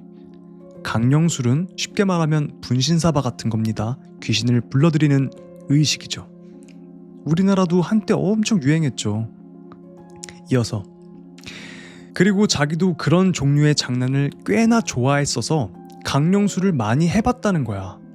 사실 강령술이라고 해봐야 대부분 별일 없거나 실제 귀신이 오지도 않았는데 그냥 친구들끼리 말 맞춰서 실제로 온 것처럼 거짓말하고 그런 경우가 대부분이었대. 그리고 강령술이라고 해봐야 우리들도 뻔히 알고 있는 나 혼자 숨바꼭질, 분신사바, 블러드메리 정도가 다였는데 어느 날 이어지는 100가지 이야기라는 강령술이 유행했다는 거야. 어떤 방식이냐면 100개의 초를 켜두고 무서운 이야기를 하는 거야. 그리고 하나의 이야기가 끝날 때마다 하나의 초를 끄는 거지. 그렇게 100개의 이야기를 마치면 끝이 나는 강령술인데 귀신 이야기를 하면 귀신이 몰려든다는 그런 이야기는 알지? 몰려든 귀신들이 그 이야기를 듣는다는 거야. 그중 자신의 이야기가 있으면 흡족해서 이어지는 100가지 이야기 강령술을 한 사람에게 행운을 내려줘서 원하는 게 이루어진다는 소문이 있는 그런 강령술이었어. 그런데 상식적으로 하룻밤에 100개의 이야기를 다 하는 것도 힘들고 괴담을 100개나 준비하는 것도 말이 안 되잖아. 그래서 그 일본 알바는 친구 2명과 30개의 초를 준비했대. 그리고 서로 10개씩 괴담을 준비해서 이어지는 30개의 이야기로 진행을 했다는 거야. 첫 번째, 30개의 초를 켠다. 두 번째, 함께 이야기하는 사람들은 둥글게 모여 앉는다. 세 번째, 반시계 방향으로 돌아가며 하나의 이야기를 한다. 네 번째, 이야기가 끝나면 이야기를 마친 사람이 촛불 하나를 끈다. 다섯 번째, 마지막 이야기가 끝나면 마지막 초를 끄기 전에 마지막 초를 향해 절을 2번 올리고 다 같이 초를 끈다. 이런 식으로 진행이 되는데 초를 하나 끌 때마다 점점 어두워지고 중간중간에 이야기를 끝냈을 때 초가 혼자 알아서 꺼지고 그런 일들이 종종 생겨서 실제로는 엄청 무섭다는 거야. 정말 자기 인생에서 가장 무서운 시간이었다고. 아무튼 마지막 하나의 이야기가 남았을 때 그 알바생의 친구가 머리카락이 자라나는 인형 이야기를 했대. 그리고 마지막 초를 후 하고 끄려는데 분위기가 너무 무섭던 나머지 친구 중에 한 명이 농담을 던지더래. 아이, 야, 머리카락 이야기하니까 막 가락국수 먹고 싶지 않냐? 친구들은 킥킥거리면서 마지막 초를 향해 절을 2번 하고 그리고 자리를 정리하고 각자 집으로 돌아가 잠이 들었대. 그리고 그날 잠을 자는데 잠을 자는 중에 자꾸 입 쪽에 알 수 없는 뭔가 이물감이 막 들더래. 마치 입에 머리카락이 달라붙는 듯한 느낌의 눈을 살포시 떴더니 검은 머리카락이 자기 얼굴을 뒤덮고 있었고 그 머리카락이 꿈틀거리면서 자기 입으로 막 들어오고 있었다는 거야. 그리고 그 검은 머리카락 속에 사람 얼굴 형체가 보이는데 아주 환한 표정으로 하는 말이 먹어봐. 너도 먹어봐. 먹어봐. 이거 먹어봐. 그 알바생은 화들짝 놀라 일어났고 그날은 엄마와 함께 잤대. 그리고 다음날 같이 이어지는 30개의 이야기를 했던 친구들이 학교에서 만나자마자 한 말이 다 같이 똑같이 야, 나 어제 머리카락 귀신이. 이어지는 땡땡개의 이야기 강령술은 실제로 들러붙은 귀신 중 자신의 이야기가 나오면 흡족해하는 귀신이 있지만 그 이야기 중 자신의 이야기가 없을 때 자신의 이야기를 만들기 위해 강령술사에게 화를 입히는 경우가 많은 아주 위험한 강령술이라고 합니다. 절대로 따라하지 마세요. 라는 이야기였습니다. 우리 구독자님들은 강령술 제가 하도 하지 말라고 얘기를 해서 그러니까 강령술 많이 들어보긴 했는데 100개 이어지는 이야기라는 강령술은 처음 들어봤어요. 여러분들 알고 계셨어요? 뭐가 됐든 강령술 같은 거 진짜 하면 안 돼요. 장난으로라도 하면 안 돼. 근데 실제로 저 어렸을 때 유행했어요. 분신사바 같은 거. 저도 해봤어요. 여러분들도 해봤죠? 요즘 친구들은 안 할 거야 아마. 진짜 많이 했었어요. 학교에서 애들끼리 손 이렇게 맞잡아가지고 가운데 볼펜 하나 껴가지고. 다들 아마 해보신 적은 있으시죠? 만약에 했다면은 마무리를 잘 해야 된다고 하더라고요. 근데 우리는 그때 뭐 마무리고 뭐고 어떻게 알아. 그냥 분신사바 막 하다가 그냥 야 종쳤다 가자 막 이러고. 다행히도 주문이 일본어라서 정확하지 않아서 대부분 제대로 안 됐대요. 분신사바요. 아 그럴 수도 있겠다. 막 나 무서워서 지금 내가 못하는데 사바 I wanna say 막 이러잖아요. 아 무서워서 말을 못하겠어 나는. 구찌를 데려온 썰 잠깐 간단하게 설명해 드릴게요. 제가 자취를 시작하고 나서 동물을 키울 생각이 없었어요. 아예 반려동물을. 책임감이 뒤따른다는 걸 알기 때문에 저는 그럴 생각이 없었는데 어느 날 길을 걷다가 애견샵, 고양이가 없는 애견샵을 들어가게 됩니다. 나도 왜 들어갔는지 모르겠어. 갑자기 들어갔어요. 저도 모르게 혼자 구경을 하다가 느낌이 뭔가가 딱 텔레파시라고 하잖아요. 그걸 텔레파시라고 부르는 것 같아. 뭔가 느낌이 와서 딱 구석을 봤는데 맨 구석 밑에 끝자리에 유리로 돼 있는 그 케이지에 얘가 어린 구찌가 이렇게 매달려서 저를 쳐다보고 있는 거예요. 그래서 저도 쳐다봤죠. 희한한 거야. 강아지들밖에 없는 그 애견샵에 고양이 한 마리가 저기 구석 끝에 얘를 보러 갔죠. 근데 얘가 내 눈을 마주치고 뭔가 말하는 것처럼 장화시는 고양이처럼 그렇게 있는 거예요. 내가 데리고 가야 될 것 같은데 생각이 딱 든 거죠. 고양이는 키워본 적도 없고 고양이에 대한 지식도 없었고 강아지만 평생을 키워오던 전데도 불구하고 그래가지고 사장님한테 말했죠. 데리고 가고 싶은데요. 그랬더니 사장님이 그러면은 계약서를 쓰래요. 나눠서 내도 돼요? 그랬더니 된대. 제가 데리고 가겠습니다. 그래서 데리고 온 거예요. 근데 얘가 천사처럼 거기에 매달려가지고 장화시는 고양이 알죠? 눈망울 막 이렇게 커가지고 이렇게 있는데 천사 같은 거야. 거기서 케이지, 철제 케이지가 아니라 종이 박스 같은 케이지에 줘요. 그래서 얘를 그 케이지에 데리고 집으로 왔어요. 왔는데 도착해서 보니까 박스 반쪽이 날라가 있네? 다 뜯겨져 있네? 뭐야 이거? 봤더니 구찌가 그 박스를 다 긁고 막 뜯고 이래가지고 박스 반쪽이 날라간 거였어요. 그러니까 얘 성격이 호랑이였던 거지. 그래서 그 주인도 얘를 분양을 안 시킨 걸 수도 있고 하여튼 원래 벵갈 자체가 야생성이 많아가지고 그런 걸 수도 있고 끝까지 책임져야죠. 거기서 물을 수가 없잖아. 그래서 지금까지 이렇게 호랑이와 같이 살고 있습니다. 이야기 계속 해볼게요. 자, 다음 이야기입니다. 제목 직장형과 살던 그 아파트. 그때가 1999년 여름이었어. 난 제대 후 입대 전에 다니던 회사에 다시 취직을 하고 열심히 일을 하던 시기였지. 회사가 좀 커져서 돈을 좀 벌었나 봐. 기숙사를 얻더라고. 원래 회사형이랑 월세방에서 둘이 살았는데 덕분에 월세비가 줄었지 뭐. 하여간 꽤 괜찮은 아파트로 얻은 거야. 35평에 방 3개, 화장실 2개짜리였는데 안방은 제일 나이가 많은 형이 쓰고 난 두 번째 방을 썼어. 3명이었는데 나머지 형은 방은 갑갑하다고 마루를 쓰더라고. 그래서 방이 하나 남았었지. 입대 전까지 난 귀신이라는 거 그냥 사람들이 겁먹고 무서워서 헛것을 보는 거라고 생각했어. 믿지 않았지. 우리 어머니도 보셨다고 어릴 때부터 들었지만 뭐 워낙에 기가 약하신 분이라 헛거 보신 거로 믿었었고, 하여간 이유는 안 되겠지만 내가 해병대를 나왔거든. 군대 시절에도 중대 안에 묘지가 있어서 명절에는 성묘객도 오곤 했어. 덕분에 짬찌였을 때 야간 근무마다 얄궂은 선임들이 묘지에 가면 그 묘지에 올려놓은 라면 같은 거 갖고 오라고 막 시키고 심부름을 많이 갔었지. 내가 무서워할 줄 알았었나 봐. 사실 군대에 있을 땐 귀신이 문제가 아니라 사람이 더 무서웠어. 워낙 무덤이나 시체를 많이 접해본 나는 그닥 무감각해져 있었지.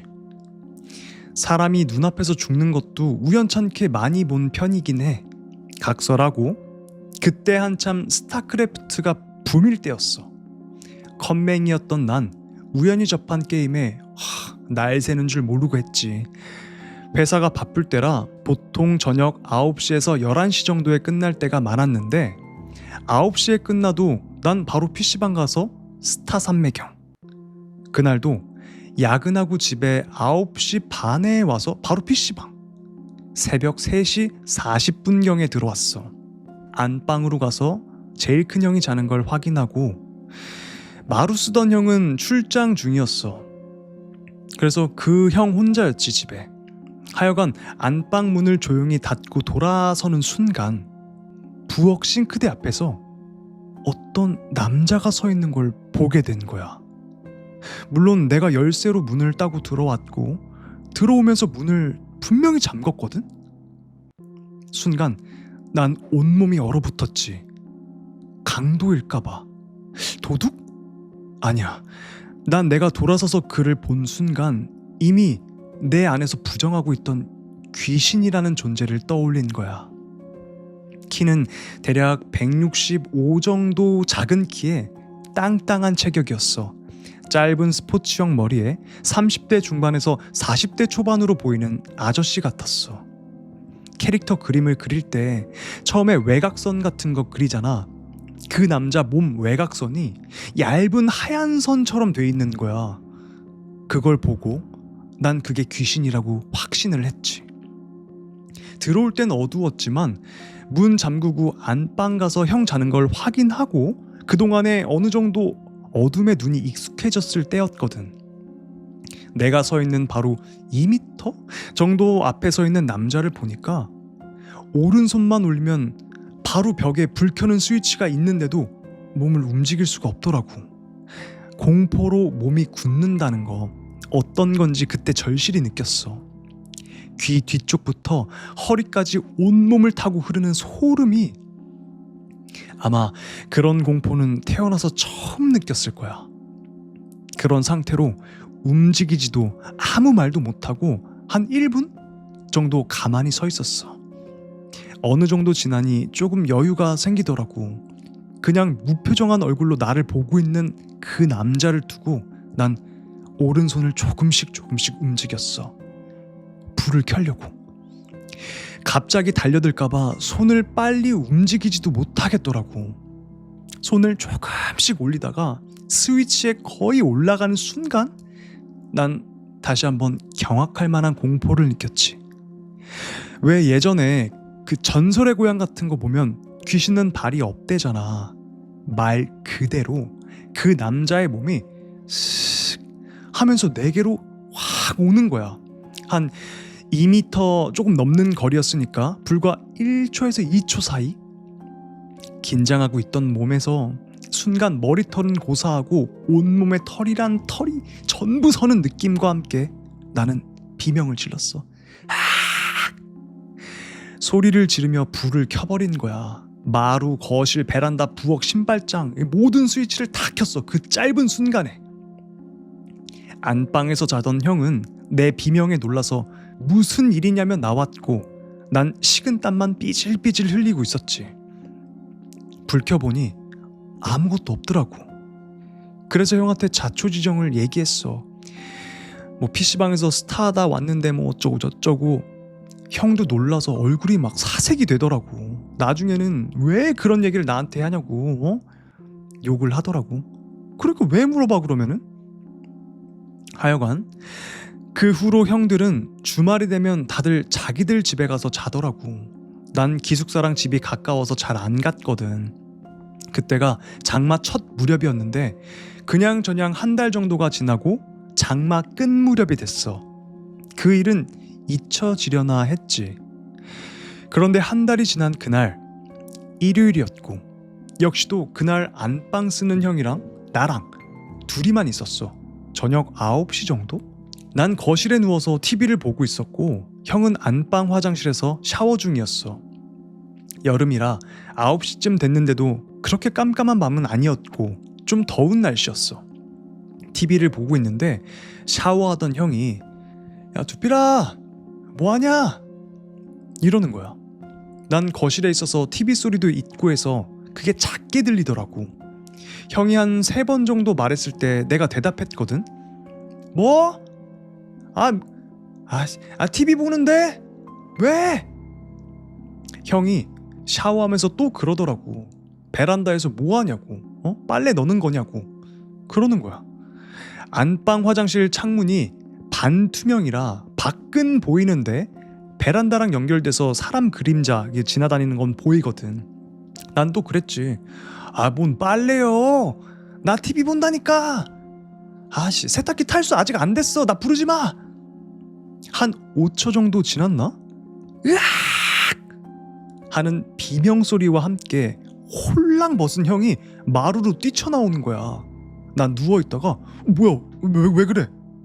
했는데 형 얼굴이 완전 백지장. 나는 사람 얼굴이 그렇게 하얘질 수 있다는 거 그날 처음 봤어. 야, 너 베란다 왔다 갔다 안 했어? 이러는 거야. 나 계속 TV 보느라 베란다 안 갔는데? 형은 그 말을 듣자마자 부들부들 떨기 시작했어. 샤워를 하는데 베란다로 사람이 왔다 갔다 하더래. 그래서 빨래 넣는 줄 알고 불렀는데 대답도 없고 천천히 왔다 갔다 움직이길래 뭐 하냐고 불렀대. 형과 난 그 순간 둘 다 공포에 서로 콱 얼어버렸어. 베란다는 다 잠궈놨었고 버티컬 없이 훤히 밖에가 다 보이는 창문이라 사람이 있을 수가 없거든. 그리고 내가 거실에 누워서 베란다가 바로 코 앞에 다 보였고. 다음날 회사에 형이 얘기를 했어. 기숙사 좀 옮겨달라고. 뭐 좋지 않은 개인 사정이 있어서 얼마 후 난 그 회사를 그만뒀는데 한 2달쯤 후에 다른 동으로 이사 갔다고 하더라고. 한 7년 전 얘기지만 여름이 되면 그때가 가끔 떠올라. 그날 이후로 난 귀신이란 게 존재한다고 믿고 있고 사람이 느끼는 공포란 보이지 않는 것에 대한 단순한 어둠에 대한 두려움이라 생각했는데 말이지. 라는 이야기였습니다. 동생도 여기서 귀신을 느꼈고 형도 귀신을 느꼈고 그러니까 어떤 무언가의 존재가 분명히 이 집에 있었던 거죠. 유추하건대 첫 번째로 이 사연의 주인공이 봤던 그 30대에서 40대 정도 돼 보이는 스포츠 머리에 한 165 정도 되는 땅땅한 체격의 남자 귀신. 과연 그 기숙사에 있던 그 귀신은 정체가 뭐였을까요? 거기서 안타까운 일을 당했던 아니면 극단적인 선택을 했던 사람이 아니었을까? 자, 다음 이야기입니다. 제목 5가지 저주. 5남매를 자식으로 둔 어느 재벌이 있었다. 사실 이 5남매는 마음이 착한 재벌이 입양한 아이들이었다. 재벌의 나이가 80이 넘어갈 무렵 5남매는 아버지의 재산을 빨리 상속받지 못함에 불만을 가지고 있었다. 남매 중 가장 어린 막내가 말했다. 아버지 죽이고 우리가 재산 나누어 갖는 게 어때? 5남매는 막내의 의견에 동의를 했다. 어느 휴일날 재벌이 혼자 별장에서 쉬고 있을 때였다. 계획대로 5남매는 아버지의 주변으로 몰렸고 아무도 없는 별장에서 아버지를 타살했다. 첫째는 아버지의 다리를 꺾었고, 둘째는 아버지의 팔을 부러뜨렸으며, 셋째는 아버지의 몸을 묶었고, 넷째는 아버지의 머리를 밟았다. 계획을 세운 막내는 묵묵히 지켜볼 뿐이었다. 죽어가면서 재벌이 비정하고 잔혹한 양자들을 보면서 말했다. 너희들이 날 죽였듯 나도 너희들의 목숨을 걷어갈 거야. 너희들이 아버지의 몸을 유린한 대로 이 아비도 너희의 육체를 유린할 것이야. 그 후 5남매는 재벌의 재산을 나누어 가졌다. 그런데 10일 후 첫째가 교통사고로 사망했다. 사람도 드문 거리에서 차를 몰다가 갑자기 가로등을 들이받았던 것이다. 첫째는 다른 몸엔 상처 하나 없었으나 다리가 걸레짝처럼 찢겨 과다출혈로 죽고 말았다. 100일 후 둘째도 죽고 말았다. 친구와의 술자리에서 사소한 말다툼으로 싸움이 벌어졌는데 실수로 맥주병 상자를 몸으로 들이받고 떨어지는 맥주병 조각에 팔이 찔려 죽었다. 1년 후 셋째가 죽었다. 애인과의 마찰이 심해져 이별을 했는데 앙심을 품은 애인이 셋째에게 수면제를 먹인 후 그의 옷을 벗겨 공원 한복판에 묶어두었다. 날씨는 춥지 않았으나 무슨 이유에선지 셋째는 동사하였다. 그리고 10년 후 넷째가 죽었다. 넷째는 아버지의 재산으로 도박에 빠져들었고 10년간 방탕한 생활로 어마어마한 재산을 모두 탕진했다. 그는 도박을 하기 위해 조폭들의 돈을 빌렸으며 그것을 갚지 못해 도망치다가 붙잡혀 구타를 당하고 그렇게 죽게 되었다. 이상하게도 붙잡힌 조폭들의 증언에 따르면 머리는 치지 않았는데 그의 몸에 상처가 난 부위는 오직 머리뿐이었다. 20년이 흘렀다. 어리던 막내도 어느덧 40대의 가장이 돼 있었다. 형 누나들의 참혹한 죽음이 있은 지 많은 세월이 지났으나 막내에게는 아무 일도 일어나지 않았다. 난 아버지의 몸을 손대지 않았기 때문에 저주는 안 받을 거야. 막내는 생각했다. 아버지의 기업을 물려받았던 막내는 4명의 자식들을 두고 있었다. 어느 휴일날 막내는 살해당한다. 다른 이도 아닌 자신의 친자식들에게. 그들은 아버지의 재산을 노렸고 휴일날을 골라 아버지를 살해할 계획을 세웠다. 첫째가 다리를 부러뜨리고 둘째가 팔을 부러뜨렸으며 셋째가 몸을 묶고 넷째가 머리를 내리쳤다.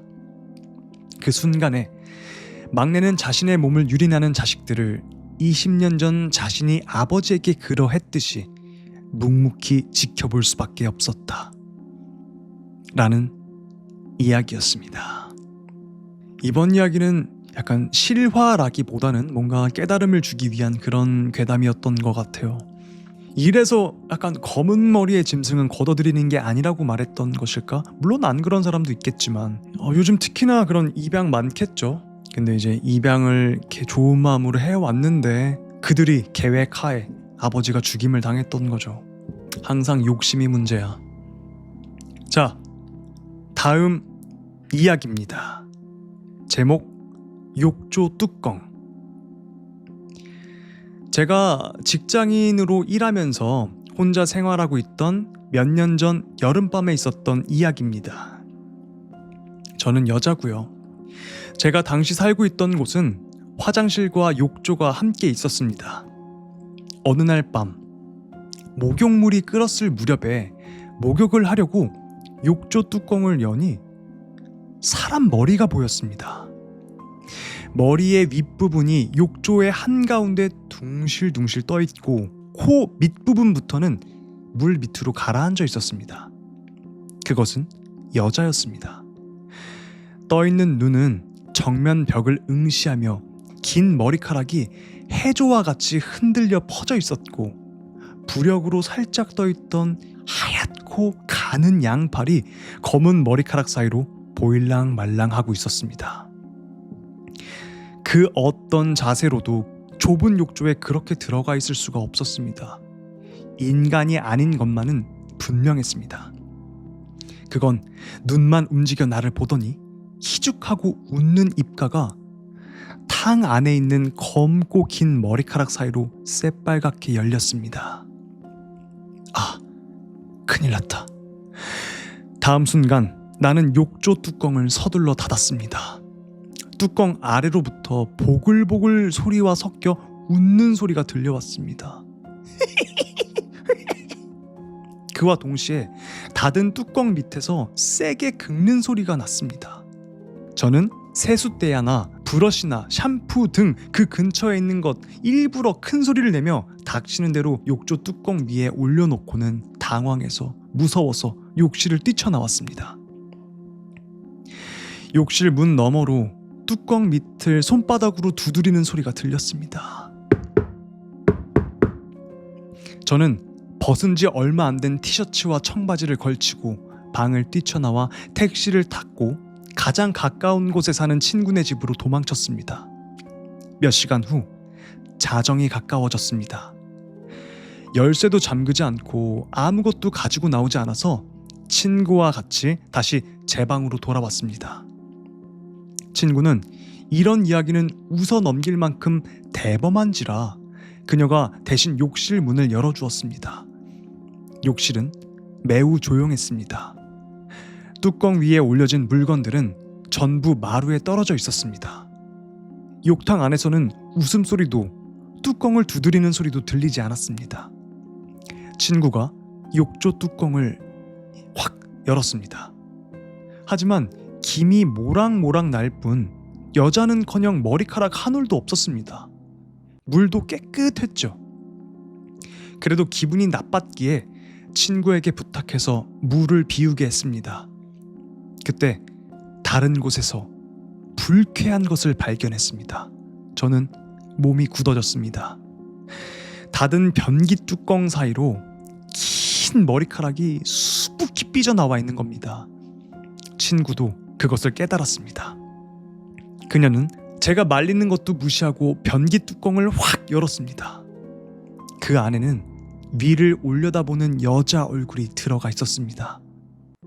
마치 가면과 같은 그 여자는 눈만을 움직여 꼼짝달싹 못하는 친구를 확 보더니 그 다음에 나를 확 째려보았습니다. 나와 눈이 마주친 순간 여자는 또 입을 뻐끔 열어 날카로운 소리로 웃기 시작했습니다. 웃음소리에 맞추어 여자의 얼굴은 미세하게 떨렸고 삐져나온 검은 머리카락이 스르륵 스르륵 변기 속으로 막 들어갔습니다. 얼굴을 실룩거린 친구는 내려치듯이 변기 뚜껑을 닫아버렸습니다. 그리고 한 손으로 변기 뚜껑을 누른 채 다른 손으로 레버를 돌렸습니다. 귀에 거슬리는 웃음소리가 물이 내려가는 소리와 물을 무리하게 삼키려는 소리에 싹 지워지고 말았습니다. 그 후에는 정신이 없어서 잘 기억이 나지 않습니다. 어느샌가 갈아입을 옷과 귀중품을 챙겨 집 앞에 서 있었죠. 집에 들어간 친구는 우선 변기와 욕조의 뚜껑을 열어 절대로 닫지 말아달라고 부탁했습니다. 다음날 아침 친구에게 간절히 부탁해 또 저의 방으로 돌아왔습니다. 거기에는 이제 아무것도 없었습니다. 그럼에도 불구하고 저는 아파트에서 나와 고향으로 돌아갔습니다. 통근 시간이 길어진다는 불평을 할 처지가 아니었죠. 지금도 목욕을 할 때면 어머니나 여동생이 들어가 있는 시간에 맞춰 집에 들어가고 있습니다. 화장실에 있는 모든 뚜껑은 가족에게 사정을 말하고 계속 떼어낸 채로 살고 있죠. 라는 이야기였습니다. 되게 정체가 궁금한 거예요. 왜 여기에 이렇게 나타난 건지, 정체가 뭔지. 그래서 더 미스테리하고 무서운 것 같아요. 어느 날 갑자기 그냥 욕조에서 이렇게 몸을 녹이려고 물을 받아 넣고 욕조 뚜껑을 딱 열었는데 처음 보는 낯선 어떤 존재, 여자가 거기에 둥둥 떠 있었던 거죠. 다행이다. 저희 집은 욕조가 없거든요. 혹시 여러분의 집엔 욕조가 있으신가요? 근데 왜 뚜껑을 다 열어놓으라고 했지? 혹시 뚜껑을 닫아놓으면 거기에 있을까봐? 그래서 애초에 그냥 뚜껑을 다 열어놓고 살게 됐나 보다. 그러면은 이어서 다음 이야기 가볼까요? 자, 다음 이야기입니다. 제목: 기가 참 센 친구가 귀신 꿈을 꿨다고 말해줬는데. 새로 이사를 가고 나서 며칠 뒤 꿈에서 얼굴에 기운이 쏙 빠져서 며칠 굶은 것 같은 여자를 봤다고 했다. 친구는 꿈속에서 그 여자를 보자마자 아, 이거 귀신이다 라고 느꼈다고 했다. 귀신은 꿈속에서 집 현관문 근처를 서성이며 쭈뼛쭈뼛 거리고 있었다고 한다. 친구는 귀신 같은 거 하나도 안 무서워했기 때문에 꿈에서도 그 귀신에게 왜? 뭔데? 하고 무덤덤하게 용건을 물었다고 한다. 귀신은 왠지 머뭇머뭇 거리다가 죄송한데 이 집에서 나가주시면, 모기소리 같은 목소리로 아주 정중하게 물어봤다고 한다. 친구는 그 질문에 멀뚱멀뚱 보다가 다시 이사 나가려면 또 드는 돈이 얼만데? 야, 나 돈 없어. 안 나가. 그렇게 말했다고 한다. 그러자 귀신은 굉장히 풀죽은 얼굴로 아, 네 하면서 사라졌다고 했다. 그리고 그 예의 바른 귀신 꿈이 하도 웃겨서 나한테 그 얘기를 해주었던 것이다. 이 얘기를 왜 이제 와서 쓰냐 하면, 며칠 전 친구 집에 놀러 갔을 때 둘이 치킨 뜯으며 TV를 보던 와중에 집주인 아주머니가 잠깐 오셨었는데, 이분이 집을 살펴보는 게 아니라 친구놈의 안색을 이리저리 살피면서 요즘 식사는 잘 하는지, 잠은 잘 자는지, 피곤하진 않는지 묻고 갔다. 그 모습을 보고 혹시나 하는 생각이 들었다. 귀신이 나온다고 세입자가 바뀌었는데 친구놈이 멀쩡하게 2년을 살고 있으니 혹시나 반 죄책감 같은 게 들어서 왔다거나 그런 가설을 생각해 보았다. 실제로 기센 사람이 털을 닦기도 하는 걸까? 아무튼 나의 허황된 말을 농담 삼아 씹으며 우리는 먹던 치킨을 마저 뜯었다 라는 이야기였습니다. 이번 이야기는 좀 분위기 환기용, 웃기는 이야기였죠. 귀신이 굉장히 쭈구리같이, 이 친구가 기가 엄청 셌나 봐요. 이 집에서 나가주시면 안 될까요? 아, 돈 없어, 안 나가. 왜, 뭔데? 이랬다는 이야기. 그리고 실제로 그 집이 귀신이 들린 집이어서 집주인이 괜찮으세요? 별다른 이상은 없고요? 라고 물으러 올 정도로. 하지만 이 친구의 기가 엄청 셌기 때문에 귀신이 길을 못 펴고 쭈글쭈글 했다는 그런 이야기였습니다. 귀신이 뭘 할 수 있지? 내가 돈이 없는데? 무서운 이야기. 자, 다음 이야기입니다. 제목: 매일 밤 나를 업고 가는 여자. 서울 신월동을 살 때 내 나이 7세? 8세 때 이야기입니다. 밤에 잠이 들면 매일 밤 어머니는 저를 등에 업고 밤거리를 배회하였습니다. 개발이 되기 이전에 1980년대 말이라서 걸을 수 있는 곳이라 봐야 산과 들뿐이었습니다. 그래서 어느 날 어머니에게 여쭤봤습니다. 엄마, 왜 항상 밤에 어디 가는 거예요? 엄마는 정색하시면서 무슨 소리를 하는 거냐며, 엄마는 널 업고 밤에 어딜 나가본 적이 없다라고 하시는 겁니다. 그러면 도대체 매일 밤 저를 업고 정처 없이 산을 헤매는 그 여자는 누굴까요? 밤에 잠이 들었고 정신을 차려보니 누군가 절 업고 산을 오르고 있었습니다. 실눈을 뜨고 등판을 보니 흰색 한복이었습니다. 늘 레파토리가 같습니다. 여자가 절 없는 무게 하중이 쏠리는 느낌, 그리고 정신을 딱 차려보면 여자의 등판이 보였고 산을 오르기 시작한다는 겁니다. 어느 날은 유심히 여자를 살펴봤는데 머리카락이 짧아서 어머니가 아닌 것을 확실히 알 수 있었습니다. 우리 엄마는 머리가 기셨거든요. 어느 정도 산 중턱을 오르다 보면 저는 제 침대에서 베개에 한가득 땀을 쏟고 깨어났습니다. 이걸 선친이 쉬시는 날을 제외하고는 거의 매일을 반복했습니다. 제가 몸이 너무 허약해서 매일 밤 악몽을 꾼다고 보기에는 여자에 의해 산에 갈 때 산에서 나는 풀내음이 상당히 진했습니다. 사실적이었죠. 악몽, 가위 눌림도 아니었지만 어느 날 저를 업고 일어나는 시기에 그때 정신이 딱 들었고 제 몸이 붕 뜨는 것을 느꼈습니다. 매번 저를 업을 때마다 느낌은 있었지만 정신이 흐리멍텅했던지라 주변을 둘러볼 생각을 할 수 없었습니다. 그래서 그날은 고개를 돌려보았습니다. 침대 쪽을 보니 침대에 제 몸이 누워 있었습니다. 이 여자는 저의 넋을, 저의 영혼을 업고 가는 건지 알 수 없었지만 무려 그 집에서 사는 몇 달 동안 그게 계속 반복되었습니다. 그리고 특별히 이 여자는 저를 무섭게 하지 않았고 한마디의 말조차 하지 않았습니다. 그저 저를 업고 어딘가를 열심히 가는 것 말고는 아무것도 하지 않았습니다. 하루는 업혀가면서 등을 살짝 만져봤습니다. 차갑다거나 이질적인 느낌은 들지 않았습니다. 그냥 정말 평범한 여자의 등이었습니다. 제가 등을 만지자 그 여자는 잠깐 멈춰섰다가 몸을 푸르르 떨었습니다. 그러기를 수초, 다시 또 산을 오르기 시작했습니다. 산 중턱에 오를 때까지 정신이 몽롱하면서도 말짱했습니다. 그리고 왜 제가 산 중턱에만 가면 현실의 몸으로 다시 돌아가는지 그 원인을 알 수 있었습니다. 산 중턱에 바위가 하나 있었는데 거기 한 할아버지가 곰방대를 물고 앉아 계셨습니다. 그리고 그 여자가 중턱을 지나가려고 하자 피고 있던 곰방대로 그 여자의 머리를 팍 후려치는 것이었습니다.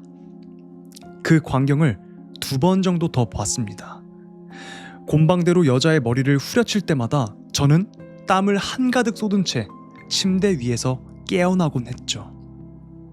이사를 가고 난 후로 더 이상 이런 일은 벌어지지 않았지만 도대체 절 그때 업고 배회하던 여자의 정체는 무엇이었고 그 여자를 제지하던 할아버지의 정체는 무엇이었을까요? 라는 이야기였습니다. 이번 사연도 되게 미스테리한 것 같아요. 전혀 처음 보는 유형의 그런 괴담이어가지고 어쨌든 실제로 나를 업고 가던 그 여자의 정체는 뭔지 몰랐지만 항상 내 육체를 갖고 가는 게 아니라 내 영혼, 내 넋을 업고 그냥 하염없이 계속 산을 오르는 거예요. 그러다가 항상 끝까지 오르지 못하고 중턱쯤에서 나는 온몸에 땀이 흠뻑 젖은 채 침대 위에서 깨어나곤 했죠.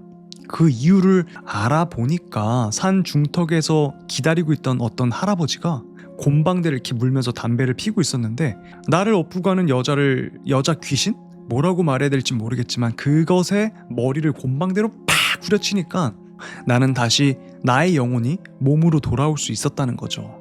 여자에게 업혀서 산을 올라가는 중간 그 여자의 몸 등을 만져봤는데 이상하게 차갑거나 그리고 그 여자한테서 어떤 악의적인 그런 걸 느낄 수가 없었어요. 그건 왜일까요? 악귀는 아니었던 것 같기도 하고 참 미스테리합니다. 여러분은 어떻게 생각하세요? 어쨌든 그 중턱, 산 중턱에 있던 할아버지, 곰방대로 귀신의 머리를 후려치던 그 할아버지는 이 사연의 주인공을 지켜준 것 같지만 아무리 생각해도 그 여자의 정체는 무엇이었는지 너무 미스테리합니다. 못다한 모성애가 한이 된 귀신 같아요. 아, 살아생전에 못다한 모성애가 있는 귀신. 근데 왜 남의 애를 그렇게 해서라도 풀려고 그렇게 보면은 조금 납득이 가긴 하겠네요. 모성애 참 대단하잖아요, 진짜. 여러분도 어머니한테 통화 자주자주 하세요. 자, 오늘 이렇게 준비한 무서운 이야기는 다 해드린 것 같습니다. 재밌게 들어주셨다면 구독과 좋아요, 알림 설정까지 부탁드리고요. 항상 라이브는 목요일, 토요일 저녁 7시에 있습니다. 이야기 듣느라 너무너무 고생하셨습니다. 감사합니다. 지금까지 곽두필의 시선에 곽두필이었습니다. 들어가 보겠습니다, 여러분. 감사합니다. 안녕히 주무세요. 중간고사이신 분들은 화이팅 하시고요. 모두개님 곽바 감사합니다. 전 토요일날 돌아오겠습니다.